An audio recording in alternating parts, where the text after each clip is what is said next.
그 바다는 모든 걸 삼켰습니다. 사람의 꿈도 사랑도 그리고 한 남자의 마지막 희망까지도요. 아무도 그 마을의 변화를 눈치채지 못했습니다. 한때 웃음소리로 가득했던 바닷가 도로는 이제 파도 소리마저 허전하게 울릴 뿐이었죠. 그곳에는 한 남자가 있었습니다. 도시의 삶을 정리하고 바다 곁에서 제2의 인생을 시작하려 했던 사람. 그는 믿었습니다. 사람의 성실함이면 어디서든 통할 거라고, 진심으로 대하면 언젠가 마음의 벽도 열릴 거라고요. 하지만 바다는 그에게 아무 대답도 하지 않았습니다. 때로는 너무 고요해서 오히려 두려울 만큼이었죠. 그리고 그 침묵 속에서 한 사람의 인생이 천천히 무너져 내리기 시작했습니다. 이 이야기는 실패의 기록이 아닙니다. 누군가의 끝에서 피어난 깨달음, 그리고 우리 모두가 언젠가 마주하게 될 현실의 바다에 대한 이야기입니다. 이 이야기를 시작하기 전에 여러분의 구독과 좋아요는 따뜻한 응원의 손길이 됩니다. 안녕하세요. 저는 올해 58세 김정수라고 합니다. 은행 지점 부지점장으로 30년을 일했죠. 매일 아침 출근해서 대출 심사하고 실적 챙기고 숫자와 씨름하는 게 제 일상이었습니다. 그렇게 살다 보니 어느새 정년퇴직이 코앞까지 다가왔더군요. 사실 저는 오래전부터 마음속에 품고 있던 꾀이 하나 있었습니다. 바다가 보이는 작은 가게를 운영하면서 손님들과 정을 나누고 사람 냄새 나는 장사를 해보는 거였죠. 은행에서는 늘 숫자로만 사람을 평가해야 했는데 이제는 제가 직접 사람들을 대하며 따뜻한 일을 하고 싶었습니다. 퇴직금과 저축을 합치면 3억 5천만 원 정도 됐어요. 이 돈이면 작은 가게 하나 충분히 차릴 수 있겠다 싶었습니다. 저는 경남 쪽 어촌 마을의 상가 매물들을 인터넷으로 찾아보기 시작했죠. 여러 곳을 알아보다가 한 어촌 마을이 눈에 들어왔습니다. 해안도로변에 있는 상가 건물이었는데 위치도 괜찮고 임대료도 적당했어요. 저는 현장 답사를 위해 아내와 함께 그곳으로 내려갔습니다. 부동산 중개인을 만나 이것저것 물어봤죠. 중개인은 솔직하게 말해줬습니다. 이 동네가 요즘 좀 조용해요. 빈 점포도 꽤 되고 젊은 사람들은 다 도시로 나가버렸거든요. 하지만 저는 오히려 그게 장점으로 느껴졌습니다. 조용하고 한적한 곳에서 여유롭게 장사하면 되잖아요. 복잡한 도시보다 훨씬 낫다고 생각했죠. 저는 그 자리에서 마을 통계 자료를 요청했습니다. 관광객 수는 시즌마다 꾸준히 있었고 인근에 펜션 단지 개발 계획도 있다고 했습니다. 제 머릿속에서는 이미 매출 계산이 시작되고 있었어요. 중개인이 다시 한번 말했습니다. 그래도 이 동네 인구가 계속 줄고 있어요. 고령화도 심하고요. 저는 그 말을 대수롭지 않게 넘겼습니다.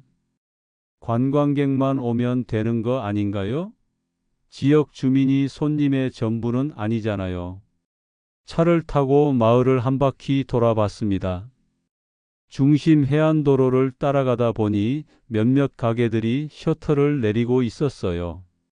밤이 되자 거리는 더 텅 비어 보였습니다. 가로등 불빛 아래 사람 그림자 하나 보이지 않았어요. 하지만 저는 그 풍경을 심각하게 받아들이지 않았습니다. 대신 머릿속으로는 제가 운영할 가게의 모습을 그리고 있었죠. 아내가 조심스럽게 물었습니다. 여보, 가게들이 좀 많이 비어 있는 것 같은데. 괜찮아. 우리가 잘하면 돼. 저는 자신만만하게 대답했습니다. 30년 은행 생활로 다져진 제 판단력을 믿었거든요. 숫자는 거짓말을 하지 않는다고 늘 그렇게 배워왔으니까요. 퇴직 후 저희 부부는 본격적으로 경남 어촌 마을로 이주했습니다. 짐을 정리하고 가장 먼저 한 일은 마을 이장님을 찾아뵙는 거였어요.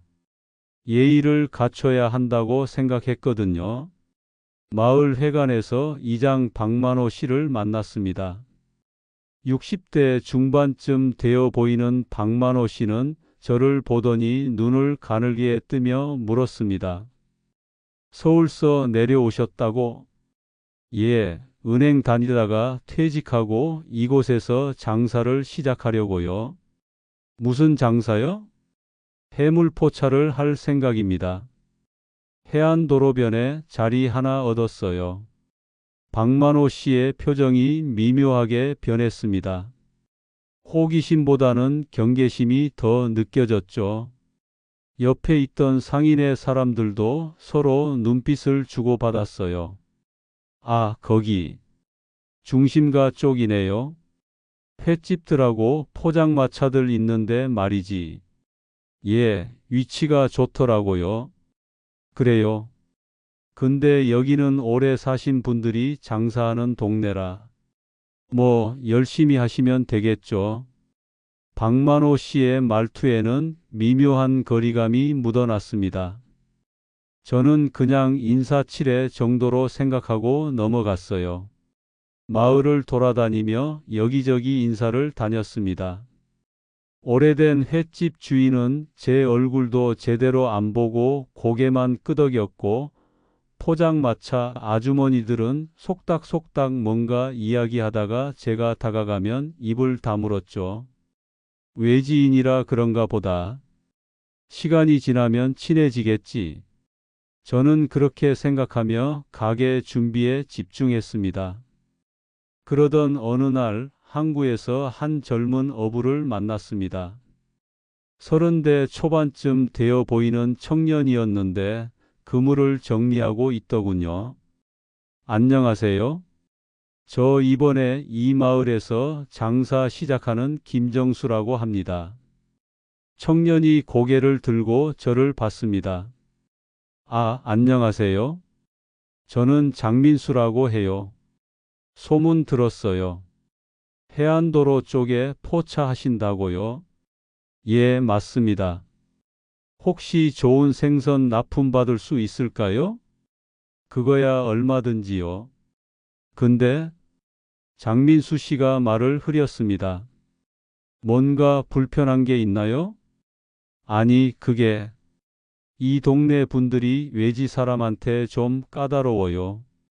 저도 서울 생활 접고 부모님 도우려고 내려왔는데 적응하는데 시간 좀 걸렸거든요. 아, 그래요? 뭐 열심히 하면 되겠죠. 그러시면 좋은데 조심하세요. 특히 상인회 쪽 어르신들이. 장민수 씨는 더 이상 말하지 않았습니다. 저는 그냥 친절한 조언 정도로 받아들였어요. 가게 인테리어를 시작했습니다. 주방은 최대한 깨끗하게 홀은 세련되게 꾸몄죠. 카드 결제 시스템도 도입하고 화장실도 깔끔하게 리모델링 했습니다. 은행에서 배운 고객 서비스 마인드를 여기서도 적용하려고 했거든요. 공사가 한창일 때 옆 횟집 주인이 지나가다 힐끔 쳐다보고 갔습니다. 그 눈빛이 왠지 불편했지만 저는 신경 쓰지 않았어요. 경쟁이니까 당연히 신경 쓰이겠지. 우리가 잘하면 손님은 알아서 올 거야. 아내도 열심히 준비했습니다. 메뉴판을 만들고 식자재 거래처를 알아보고 밑반찬 레시피를 연구했죠. 우리는 이곳에서 새로운 인생을 시작한다는 기대감에 부풀어 있었습니다. 드디어 해물포차 문을 열었습니다. 간판에는 바다양 해물포차라고 써 넣었어요. 개업 첫날부터 손님들이 제법 들어왔습니다. 신선한 회와 해물찜, 정갈하게 차려낸 밑반찬을 보고 다들 만족해 하셨죠. 여기 깨끗하네요. 화장실도 좋고 카드 결제되니까 편하네. 손님들의 칭찬을 들을 때마다 가슴이 뿌듯했습니다. 은행에서 30년 동안 갈고 닦은 서비스 마인드가 여기서 빛을 발하는 것 같았어요. 메뉴 구성도 원가 계산을 철저히 해서 이익률을 맞췄고 재고 관리도 엑셀로 꼼꼼하게 정리했습니다. 한 달이 지나자 입소문이 나기 시작했어요. 주말이면 수도권에서 온 관광버스가 우리 가게 앞에 섰습니다. 단체 손님들, 특히 시니어 관광객들이 많이 찾아왔죠. 사장님, 여기 의자가 편해서 좋아요. 나이 들면 좌식은 힘들거든요. 화장실도 깨끗하고 계산도 간편하고. 다음에 또 올게요. 저는 손님 한 분 한 분께 정성껏 인사했습니다. 아내도 주방에서 밝은 얼굴로 요리를 내왔어요. 우리는 정말 행복했습니다. 이 선택이 옳았다고, 여기서 성공할 수 있다고 확신했죠. 어느 주말 저녁 특별한 손님들이 찾아왔습니다. 캐나다에서 온 교포 가족이었어요. 40대 부부와 10살쯤 된 딸이었는데 한국말이 조금 서툴렀습니다. 음식이 정말 맛있어요. 한국 어촌 마을의 진짜 맛이네요. 교포 부부는 연신 감탄하며 사진을 찍었습니다. 특히 해물찜을 먹으면서는 어릴 적 기억이 난다며 눈시울을 붉히기도 했죠. 딸아이한테 한국의 정을 보여주고 싶었어요. 여기 와서 정말 잘 됐어요. 그들은 가기 전에 제 손을 꼭 잡고 고마워했습니다. 며칠 후 그 가족이 SNS에 우리 가게를 올렸다는 소식을 들었어요. 해외 한인 커뮤니티에서 화제가 됐다고 하더군요.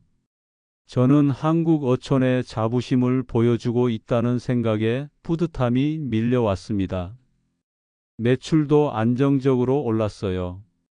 평일에는 하루 30만 원, 주말에는 80만 원까지 찍었습니다. 장부를 정리하며 계산해 보니 목표했던 수익이 나오고 있었죠. 여보, 우리 잘하고 있는 거 맞지? 피곤한 얼굴로 물었습니다. 당연하지. 이대로만 가면 2년 안에 투자금 회수할 수 있어. 저는 자신 있게 대답했습니다. 숫자가 증명하고 있었으니까요. 하지만 저는 미처 보지 못했습니다. 우리 가게에서 불과 50m 떨어진 오래된 포장마차에 손님이 점점 줄어들고 있다는 것을요. 그곳 주인 아주머니가 우리 가게를 지나칠 때마다 차갑게 쳐다본다는 것도요. 어느 날 장민수 씨가 생선을 납품하러 왔다가 조심스럽게 말했습니다. 사장님, 장사 잘 되시네요. 덕분에 잘 되고 있어요. 고마워요. 그런데 혹시 상인회 모임 같은 거 나가세요? 아니요, 아직 초대받은 적 없는데요. 장민수 씨는 뭔가 더 말하려다가 그냥 돌아갔습니다. 저는 그 의미를 깊이 생각하지 않았어요. 장사만 잘 되면 되는 거 아닌가요? 그날 저녁 마을 횟집 주인이 우리 가게 앞을 천천히 지나갔습니다. 안을 들여다보는 그의 시선이 유난히 차갑게 느껴졌죠. 하지만 저는 경쟁이니까 당연하다고 생각했습니다. 매출은 계속 올랐고 저는 매일 밤 장부를 정리하며 만족스러운 미소를 지었습니다. 이곳을 선택한 제 판단이 옳았다고 앞으로도 잘 될 거라고 믿었죠. 바다를 보며 장사하는 이 행복이 영원할 줄 알았습니다. 개업 3개월쯤 지났을 때였습니다. 상인회에서 연락이 왔어요. 회비를 내라는 거였죠. 회비요? 얼마인데요? 전화를 받은 상인회 총무가 퉁명스럽게 말했습니다. 한 달에 30만 원입니다. 네, 그게 좀 많은 것 같은데요. 다른 가게들도 다 그렇게 내나요? 새로 들어오신 분들은 그렇게 내셔야죠. 규칙이니까요. 뭔가 이상했지만 거절할 명분도 없었습니다. 마을에 정착하려면 관계가 중요하다고 생각했거든요. 저는 회비를 냈습니다. 그 다음 주에는 마을 행사 분담금을 내라는 통보가 또 왔어요. 이번엔 50만 원이었습니다. 이건 또 뭡니까? 가을 축제 준비 비용이에요. 다들 내는 겁니다. 다른 가게들도 똑같이 내나요? 그야 장사 규모에 따라 다르죠. 명확한 기준도 없이 요구하는 금액만 계속 늘어났습니다. 저는 불만이 있었지만 참았어요. 마을 사람들과 마찰을 빚고 싶지 않았거든요. 그런데 더 큰 문제가 생겼습니다. 거래하던 수산물 납품업체에서 갑자기 연락이 왔어요. 사장님, 죄송한데 이번 주는 납품이 좀 어려울 것 같습니다. 왜요? 무슨 문제라도 있나요? 그게 물량 확보가 안 돼서요. 이상했습니다. 장민수 씨한테 물어보니 요즘 물량이 오히려 넘친다고 했거든요. 다른 납품업체에 연락했더니 거기도 비슷한 대답이었습니다. 저희는 기존 거래처 위주로만 공급하고 있어서요. 저도 몇 달째 거래하고 있잖아요. 그래도 좀 어렵습니다. 결국 장민수 씨를 통해서만 생선을 받을 수 있었어요. 하지만 종류가 제한적이었고 가격도 전보다 올랐습니다. 저는 수상하다고 느꼈지만 증거가 없었죠. 더 답답한 일은 따로 있었습니다. 가게 앞 주차장 문제였어요. 원래 손님들이 자유롭게 쓸 수 있는 공용 주차장이었는데 어느 날부터인가 마을 주민들 차가 가득 채우기 시작했습니다.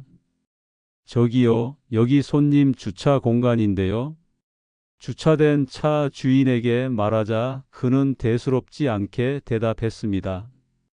공용 주차장인데 뭐 어때요? 주민도 쓸 수 있는 거 아닙니까?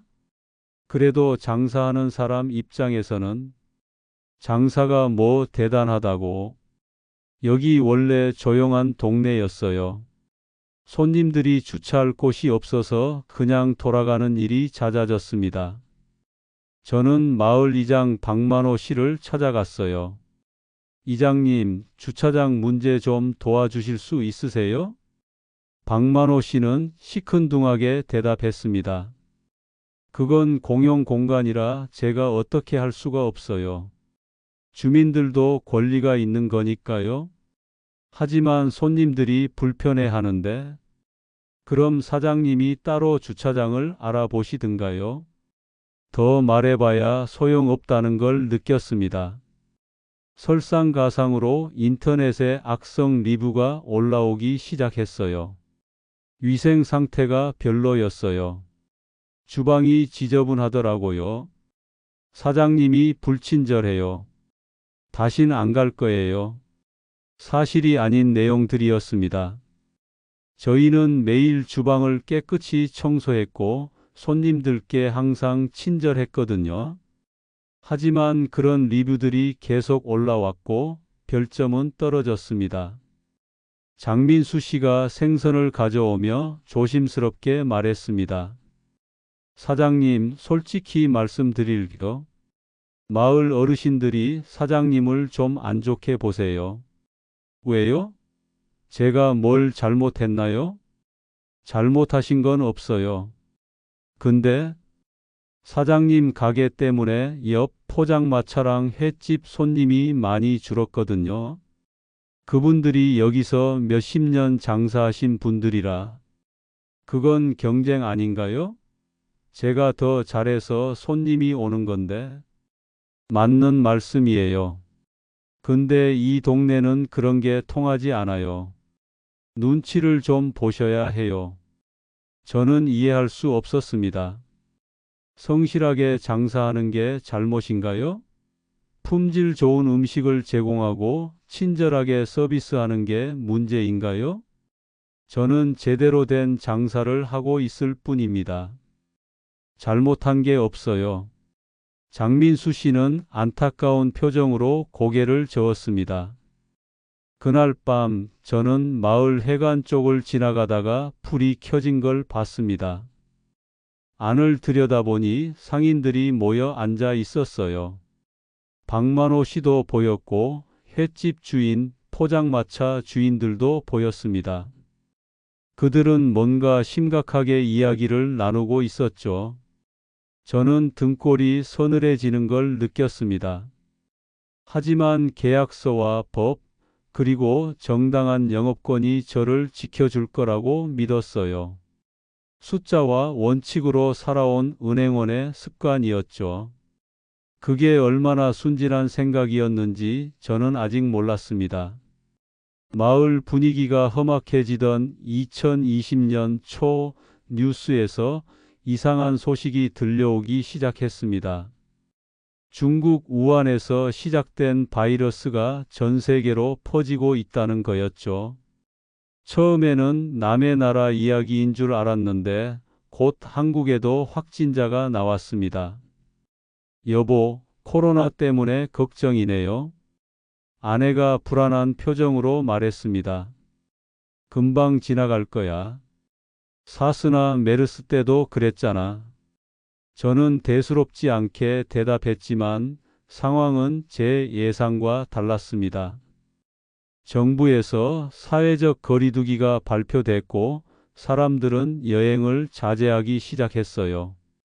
주말이면 북적이던 관광버스가 더 이상 오지 않았습니다. 평일은 물론이고 주말에도 손님이 뚝 끊겼죠. 가게 홀에는 마스크와 손 소독제만 덩그러니 놓여 있었습니다. 테이블마다 투명 가림막을 설치했지만 소용없었어요. 하루 매출이 10만 원도 안 되는 날이 이어졌습니다. 사장님, 생선 주문 어떻게 할까요? 장민수 씨가 물었습니다. 이번 주는 절반만 주세요. 손님이 없어서요. 요즘 다들 힘드시죠? 버티세요. 장민수 씨는 안타까운 표정으로 돌아갔습니다. 저는 매일 밤 엑셀 파일을 열어 계산했습니다. 매출, 고정비, 임대료, 대출 이자. 숫자들이 점점 빨간색으로 변해갔어요. 이 추세대로면 6개월, 아니 4개월 정도 버틸 수 있겠네. 하지만 제 계산에는 더 큰 변수가 빠져 있었습니다. 여름이 다가오면서 태풍 소식이 들려왔어요. 기상청에서는 강력한 태풍이 남해안을 관통할 거라고 예보했습니다. 저는 가게 유리창에 테이프를 붙이고 간판을 단단히 고정했죠. 태풍이 밤새 몰아쳤습니다.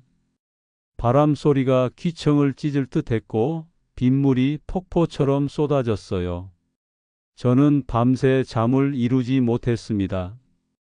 아침에 가게로 나가보니 참담했습니다. 간판이 반쯤 떨어져 있었고 테라스 지붕이 날아가 있었어요. 유리창 하나가 깨져서 빗물이 홀 안까지 스며들어 있었습니다. 이걸 어떻게? 아내가 절망적인 표정으로 가게 안을 둘러봤습니다. 복구 견적을 받아보니 500만 원이 넘었어요. 보험 처리를 하려고 했지만 면책 조항 때문에 전액 보상받을 수 없었습니다. 결국 제 돈으로 수리해야 했죠. 여보, 이러다가 저축 다 날리는 거 아니에요? 목소리가 떨렸습니다. 조금만 버티면 돼. 코로나도 곧 끝날 거고, 그러면 손님들 다시 올 거야. 저는 아내를 안심시켰지만 속으로는 불안했습니다. 복구 공사를 하는 동안에도 임대료는 나갔고, 대출 이자는 매달 통장에서 빠져나갔어요. 저는 다시 엑셀을 열었습니다. 초기 투자금 3억 5천, 현재까지 지출 1억 2천, 매출 누적 8천, 순손실 4천. 숫자를 아무리 들여다봐도 답이 나오지 않았습니다. 관광객 수, 날씨, 코로나 확산세, 마을 사람들의 비협조. 이런 변수들은 제 엑셀표에 입력할 수가 없었어요. 은행에서 일할 때는 모든 게 숫자로 정리됐습니다. 리스크도, 수익률도, 대출 상환 능력도. 하지만 지금 제 앞에 놓인 현실은 숫자로 설명되지 않았죠. 가게를 다시 열었지만 손님은 여전히 없었습니다. 간혹 들어오는 손님들도 포장만 하고 갔어요. 홀에서 식사하는 사람은 거의 없었습니다. 여보, 영업시간 좀 줄일까요? 전기세랑 인건비라도 아껴야죠. 아니야. 영업시간 줄이면 손님이 더 안 와. 오히려 더 늘려야 해. 저는 고집을 부렸습니다. 더 오래 문을 열면 손님이 올 거라고 믿었거든요. 하지만 그 부담은 고스란히 아내에게 돌아갔습니다. 아내는 아침 일찍 일어나 재료를 준비하고 밤늦게까지 주방에 서 있었어요. 얼굴은 점점 야위어 갔고 눈빛은 생기를 잃어갔습니다. 어느 날 장민수 씨가 생선을 가져오며 말했습니다. 사장님, 사모님 많이 힘들어 보이세요. 좀 쉬게 하세요. 알아요. 근데 어쩔 수 없어요. 버텨야죠. 사장님, 솔직히 여쭤봐도 될까요? 얼마나 더 버티실 수 있으세요? 저는 대답하지 못했습니다. 그날 밤 저는 마을을 걸었습니다. 처음 이곳에 왔을 때 봤던 빈 점포들이 눈에 들어왔어요. 그때는 대수롭지 않게 지나쳤던 풍경이었는데 이제는 다르게 보였습니다. 저 가게들도 나처럼 꿈을 안고 왔다가 이렇게 된 걸까? 텅 빈 상가, 녹슨 간판, 깨진 유리창. 그것들이 제게 무언가를 말하고 있었지만 저는 아직 듣고 싶지 않았습니다. 집으로 돌아오는 길에 포장마차 앞을 지나갔어요. 거기도 손님이 없었습니다. 주인 아주머니가 텅 빈 테이블을 멍하니 바라보고 있었죠. 순간 깨달았습니다. 우리는 서로 경쟁자가 아니었어요. 우리 모두가 이 죽어가는 마을에서 함께 무너지고 있었던 겁니다. 코로나가 계속되면서 적자는 눈덩이처럼 불어났습니다. 매출은 줄어드는데 나가는 돈은 그대로였어요. 저는 통장 잔액을 확인할 때마다 가슴이 철렁했습니다. 이대로면 안 돼. 뭔가 해야 해. 저는 영업시간을 더 늘리기로 했습니다. 아침 10시부터 밤 11시까지 하루 13시간을 문을 열었어요. 손님이 오든 안 오든 일단 열어놔야 기회라도 있다고 생각했죠. 여보, 이러다가 우리 둘 다 쓰러져요. 시간 좀 줄여요. 아내가 간청했지만 저는 고집을 부렸습니다. 조금만 더 버티면 돼. 백신도 나온다잖아. 그러면 관광객들 다시 올 거야. 아내는 더 이상 말하지 않았습니다. 대신 묵묵히 주방에 섰고 홀을 오가며 텅 빈 테이블을 닦았어요. 그 모습을 보면서도 저는 멈출 수가 없었습니다. 새벽 5시에 일어나 재료를 준비하고 밤 12시가 넘어서야 집에 돌아오는 생활이 계속됐습니다. 아내의 얼굴은 점점 야위어 갔고 눈 밑에는 다크서클이 짙게 내려앉았어요. 손에는 화상 자국과 칼에 베인 상처가 늘어갔습니다. 엄마, 괜찮아? 서울에 있는 딸이 영상통화로 물었을 때 아내는 억지로 웃으며 대답했습니다. 응, 괜찮아. 엄마 건강해.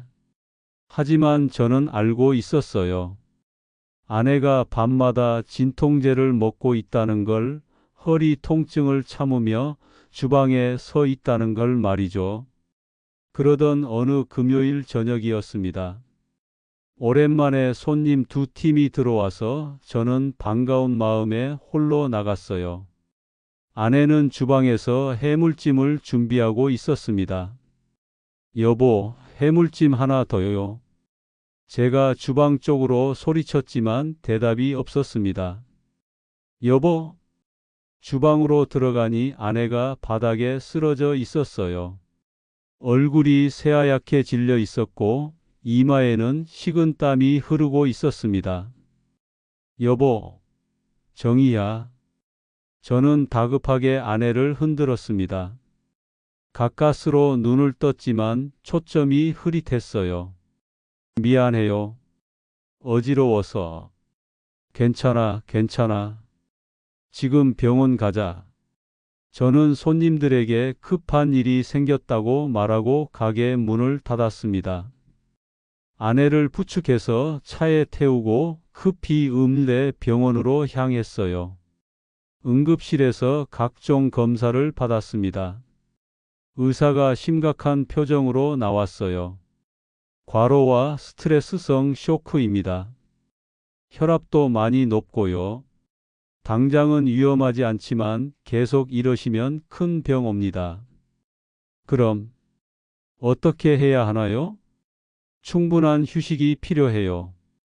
최소 한 달은 무리하시면 안 됩니다. 의사의 말을 듣는 순간 제 머릿속이 하얘졌습니다. 한 달을 쉰다고요? 그럼 가게는 어떻게 하죠? 병실로 옮겨진 아내는 링거를 맞으며 조용히 눈물을 흘렸습니다. 여보, 미안해요. 제가 약해서. 무슨 소리야? 당신 잘못이 아니야. 이제 그만했으면 좋겠어요. 가게, 그만둬요. 아내의 목소리가 떨렸습니다. 조금만 더 버티면 돼. 내가 혼자서라도. 안 돼요. 당신도 무너져요. 제발. 아내가 제 손을 꼭 잡았습니다. 그 손이 얼마나 거칠고 상처투성이인지 그제야 제대로 봤어요. 한때 피아노를 치던 고운 손이었는데 이제는 일에 찌들어 갈라지고 굳은 살이 박혀 있었습니다. 병실 창밖으로 마을이 보였습니다. 어둠 속에서 깜빡이는 가로등, 텅 빈 거리, 셔터 내린 상가들. 처음 이곳에 왔을 때 무심히 지나쳤던 그 풍경들이 이제야 또렷하게 보였어요. 그때 떠올랐습니다. 부동산 중개인이 했던 말, 장민수 씨의 조심스러운 경고, 빈 점포들, 떠나간 젊은이들.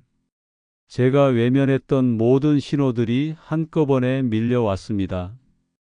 인구 감소, 고령화, 지역 소멸. 저는 숫자만 봤습니다. 관광객 통계, 매출 시뮬레이션, 손익분기점. 하지만 정작 중요한 건 숫자가 아니었어요.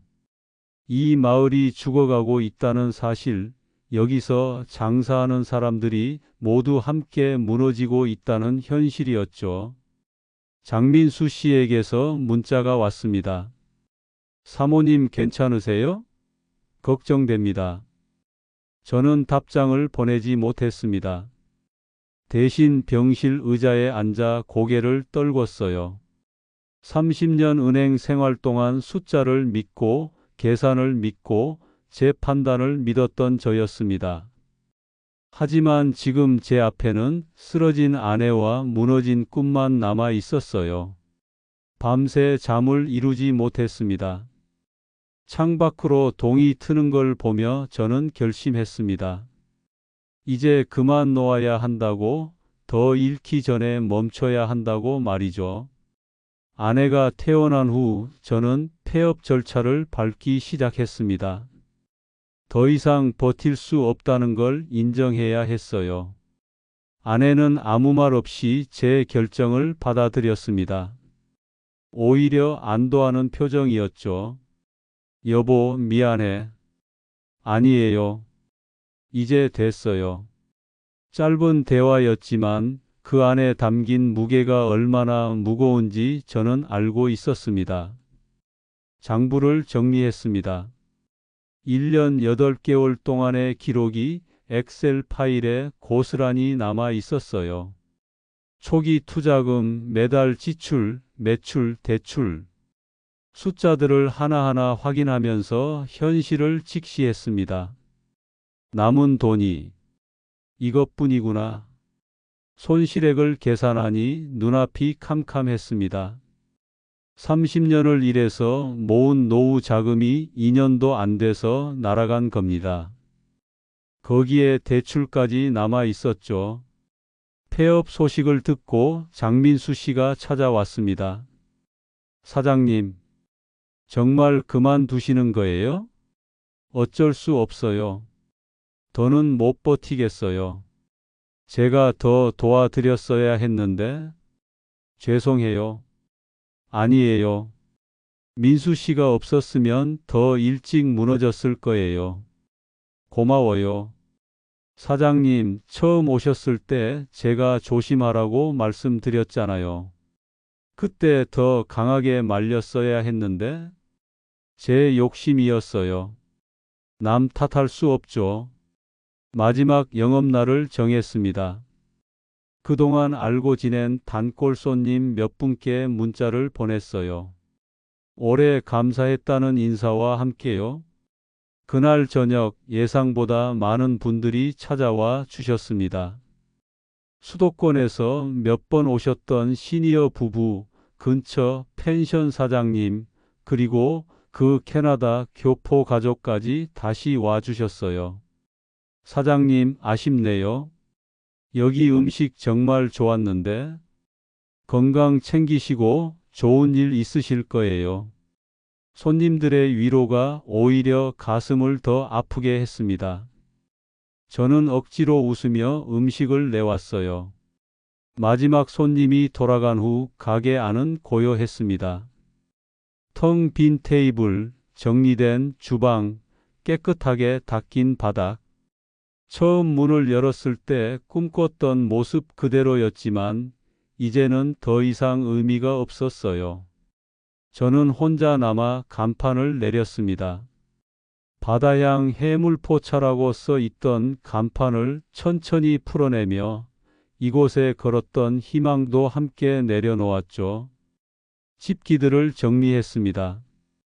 깨끗하게 관리했던 냉장고, 새로 들였던 테이블과 의자, 카드 결제 단말기.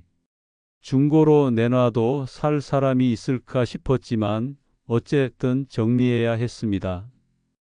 서랍 속에서 처음 작성했던 사업 계획서가 나왔어요. 거기에는 제가 자신만만하게 적어놓은 매출 예상치가 있었습니다. 1년 차 목표 매출 2억, 2년 차 3억. 지금 보니 얼마나 허황된 계획이었는지 알겠더군요. 저는 관광객 통계만 봤습니다. 인근 개발 계획만 체크했죠. 하지만 정작 중요한 건 보지 못했어요. 인구 감소, 고령화, 빈점포, 폐가. 그 모든 게 이 마을이 죽어가고 있다는 신호였는데 저는 그냥 지나쳤습니다. 아니, 보고도 무시했죠. 제 판단이 옳을 거라고, 제가 더 잘 안다고 착각했으니까요. 마을 텃세도 문제였지만 근본적으로는 이곳이 장사할 수 있는 곳이 아니었어요. 젊은 사람들이 떠나고 관광객도 줄어드는 곳에서 어떻게 식당을 유지하겠어요? 저만 잘한다고 되는 게 아니었던 겁니다. 분산 투자, 지역 리스크, 은행에서 고객들에게 늘 강조하던 말이었습니다. 한 곳에 몰빵하지 말라고, 위험을 분산하라고. 하지만 정작 제 일이 되니 그 원칙을 다 잊어버렸어요. 바다를 바라봤습니다. 석양이 수평선 너머로 지고 있었어요. 파도 소리가 들려왔고 갈매기들이 날아다녔습니다. 여전히 아름다운 풍경이었지만 이제는 후회의 색으로 다가왔습니다.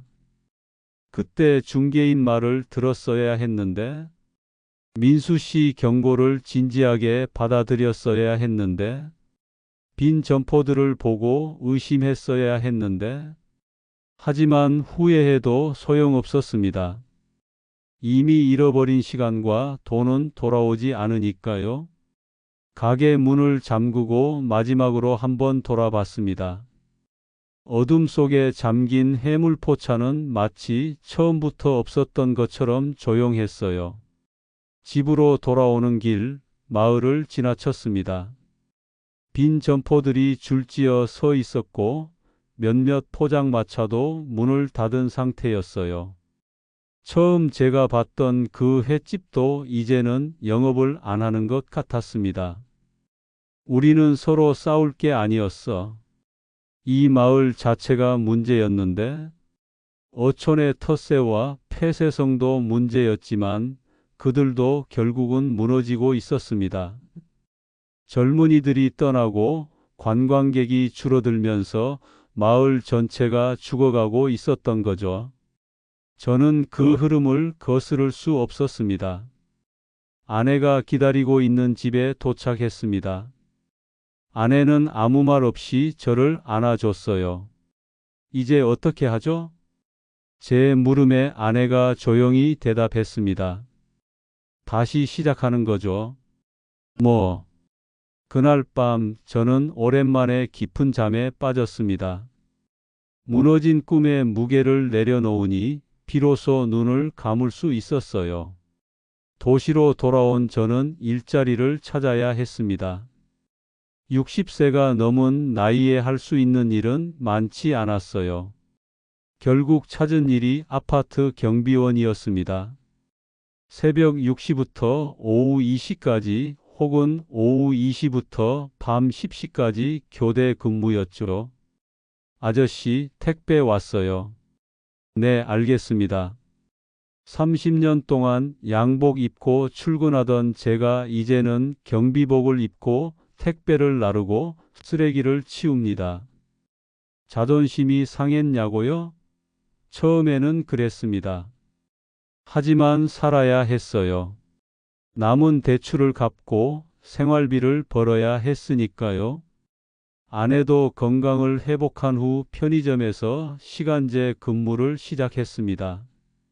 오전 9시부터 오후 2시까지 하루 5시간씩 일했죠. 빠듯하지만 규칙적인 생활이었어요. 여보, 괜찮아요? 응, 이 정도는 괜찮아. 어촌에서보다 훨씬 나아. 아내의 얼굴에 조금씩 생기가 돌아왔습니다. 그게 위로였어요.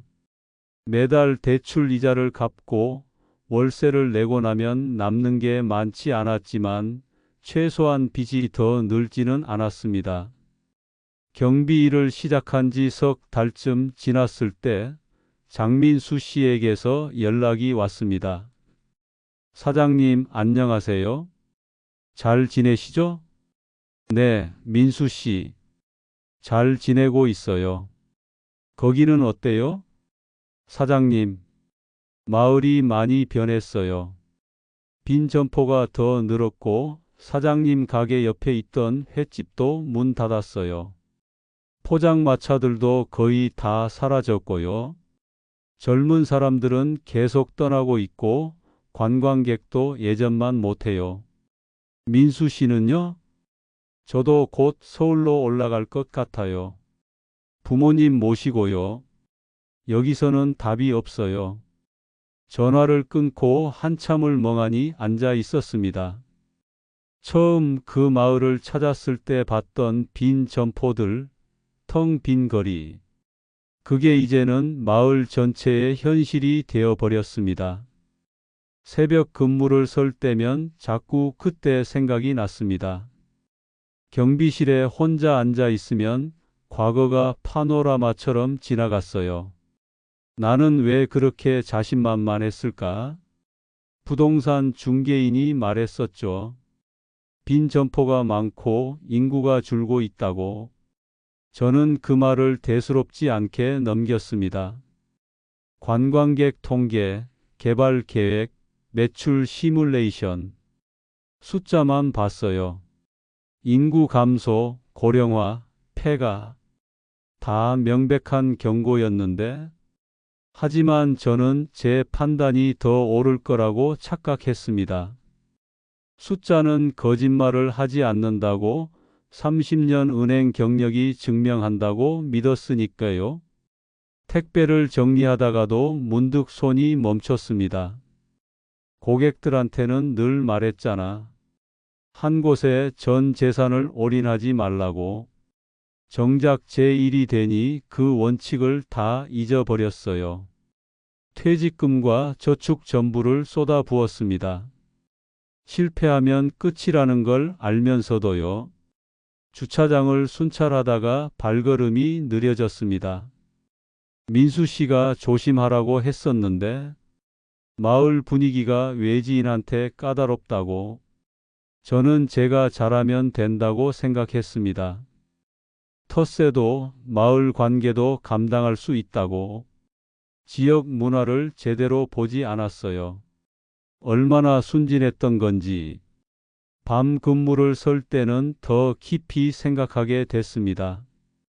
조용한 아파트 단지를 걸으면서 아내가 주방에서 쓰러지던 그날이 떠올랐어요. 정의를 쓰러지게 만들면서까지 뭘 버티려고 했던 걸까? 영업시간을 늘려서 손님을 더 받겠다고 한계까지 몰아붙였습니다. 건강을 잃으면 끝인데 그때는 몰랐죠. 아니, 알면서도 무시했습니다. 돈은 다시 벌 수 있어도 건강은 돌아오지 않는데. 경비실로 돌아와 의자에 앉았습니다. 창밖으로 아침 해가 떠오르고 있었어요. 결국 다 내 욕심이었어. 바다를 보며 장사하고 싶다는 그 허황된 꿈. 30년을 모은 돈, 아내의 건강, 남은 노후. 다 날려버렸습니다. 되돌릴 수도 없고 누구 탓할 수도 없는 제 선택이었어요. 어느 날 야간 근무를 마치고 집에 돌아왔습니다. 아내가 편의점 근무를 마치고 저녁을 준비하고 있었어요. 손에는 아직도 어촌에서 생긴 상처 자국이 남아 있었습니다. 오늘 힘들었어요? 아니, 괜찮아. 아내가 피곤한 얼굴로 웃었습니다. 한때 피아노를 치던 고운 손이었는데 이제는 일에 찌들어 거칠어진 손이었어요. 주말에는 아내와 함께 동네를 산책했습니다. 공원을 걸으면서도 자꾸 과거가 떠올랐어요. 바다가 보이던 그 풍경, 처음 문을 열었을 때의 설렘, 그리고 간판을 내리던 마지막 밤. 여보, 후회돼요? 아내가 조심스럽게 물었습니다. 당연히 후회되죠. 저도요. 하지만 이제 어쩔 수 없잖아요. 맞는 말이었습니다. 후회한다고 달라지는 건 없었어요. 그저 하루하루 버티며 천천히 빚을 갚아 나가는 수밖에요. 지금도 저는 매일 아파트 경비실에 앉아 있습니다.